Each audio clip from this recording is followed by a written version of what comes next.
Mudassir روسم voice کے معزز خواتین و حضرات، السلام علیکم۔ دوستو، ہم سلطنت عثمانیہ کے تمام سلاطین کی ایک سیریز شروع کر رہے ہیں جس میں سلطنت عثمانیہ کے تمام سلاطین کی مکمل تاریخ سے آپ کو آگاہ کیا جائے گا۔ اور دوستو، آج کی ہماری اس ویڈیو کا موضوع سلطنت عثمانیہ کے بانی عثمان غازی کی زندگی کے حالات و واقعات کے بارے میں ہے۔ لیکن اس سے پہلے اگر آپ ہمارے چینل پر نئے ہیں تو ہمارے اس چینل کو ضرور سبسکرائب کیجئے گا اور کمنٹ باکس میں ہمیں اپنی رائے سے ضرور آگاہ کیجئے گا۔ عثمان غازی نے 1258 عیسوی کو عظیم ترک مجاہد ارطغرل غازی اور حلیمہ سلطان کے گھر آنکھ کھولی۔ تاریخ کی کتابوں میں آپ کی جائے پیدائش سوغوت درج ہے۔ عثمان غازی ارطغرل غازی کے تیسرے بیٹے تھے۔ عثمان غازی اپنے اوصاف اور خوبیوں میں اپنے والد سے بڑھ کر ثابت ہوئے۔ آپ میں شجاعت، قیادت اور عدل و انصاف جیسی تمام خوبیاں موجود تھیں۔ 1281 عیسوی تک اپنے والد ارطغرل غازی کے زیر سایہ کافی جنگوں میں شرکت کی، پھر اپنے باپ کی وفات کے بعد امیر مقرر ہوئے۔ سلطان عثمان کے ہاتھ اقتدار آتے ہی اس نے بازنطینی کے سرحدی علاقوں کو فتح کرنا شروع کر دیا۔ بازنطینی علاقوں پر حملہ کرنے کا سبب یہ تھا کہ وہ عثمان کے علاقے کے بالکل قریب تھی۔ شروع میں عثمان کی کارروائیاں متافیانہ تھیں۔ بازنطینی قلعےدار سلجوقی سلطنت کے سرحدی علاقوں پر حملہ کرتے تھے اور سلجوقی سلطان کے نائب کی حیثیت سے عثمان کو ان سے جنگ کرنا ہوتی، مگر وہ کبھی جنگ نہ ہارا۔ عثمان کی پہلی کامیابی کارا چائسر قلعہ کو فتح کرنا تھی۔ عثمان نے کارا چائسر قلعہ کا محاصرہ کر لیا اور جلد ہی اس بازنطینی قلعے کو فتح کر لیا۔ اسے فتح کرنے کے بعد عثمان نے بازنطینیوں کو تنبیہ کر دی کہ ان کا مقابلہ آسان حریف سے نہیں ہے۔ سلجوقی سلطان اس فتح سے بہت خوش ہوا اور اس نے عثمان کو کارا چائسر اور اس کے ارد گرد کا تمام علاقہ جو عثمان نے بطور شمشیر حاصل کیا تھا عثمان کو جاگیر میں دے دیا۔ عثمان غازی کو اس علاقے میں اپنا سکہ جاری کرنے کی اجازت دے دی گئی۔ یوں بادشاہی کے تمام لوازمات عثمان کو میسر آ گئے۔ 1299 عیسوی میں سلطان عثمان نے اپنی خود مختار حکومت کا اعلان کیا۔ 1300 عیسوی میں ایشیائے کوچک میں تاتاریوں کے حملے سے سلجوق سلطنت کا خاتمہ ہو گیا اور عثمان بالکل آزاد اور خود مختار ہو گیا۔ خواتین و حضرات، اس کے بعد عثمان نے تمام فتوحات ایک خود مختار حکمران کی حیثیت سے کی۔ سلطان عثمان غازی کا مقصد صرف دیگر ریاستوں کو فتح کرنے کا نہیں تھا، بلکہ وہ کافی عرصہ شہروں کے انتظامی معاملات میں مصروف رہے، حکومت کے مختلف شعبے قائم کیے، عوام کی فلاح و بہبود کے لیے بہت کام کیا۔ کچھ ترک سردار جنہوں نے عثمان کی خاموشی کو اس کی کمزوری سمجھا، وہ عثمان کی بڑھتی ہوئی طاقت سے خائف تھے۔ انہوں نے عثمان کے مفتوحہ علاقوں پر حملے کرنا شروع کر دیے۔ 1298 عیسوی میں اس نے تمام سرداروں کی غلط فہمیاں دور کر دی اور سب کو شکست دے کر دکھائی۔ 1300 عیسوی میں ینی شہر، جو کہ بروسا کا ایک شہر تھا، اسے فتح کر کے اپنی نوزائیدہ سلطنت کا دارالحکومت بنایا۔ 1301 عیسوی کو عثمان نے بازنطینی شہنشاہ کی بڑی فوج کو کارا چائسر کے مقام پر عبرتناک شکست دی۔ 6 سال کے اندر اندر سلطان عثمان بازنطینی قلعوں کو فتح کرتا ہوا بحرہ اسود تک پہنچ گیا۔ بروسا، نائسیا اور نائکو میڈیا کے ارد گرد کے تمام علاقے فتح ہو گئے۔ ان تمام علاقوں کو بعد میں سلطان اورحان نے فتح کیا تھا۔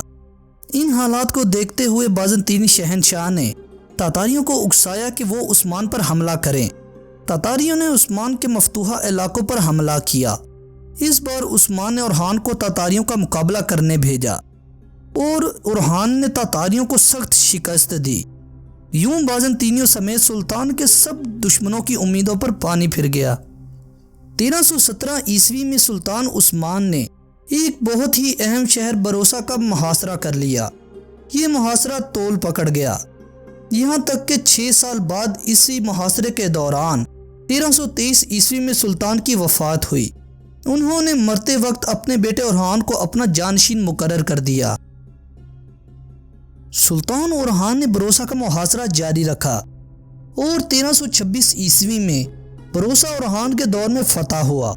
یعنی بروسہ کا محاصرہ تقریباً 10 سال جاری رہا۔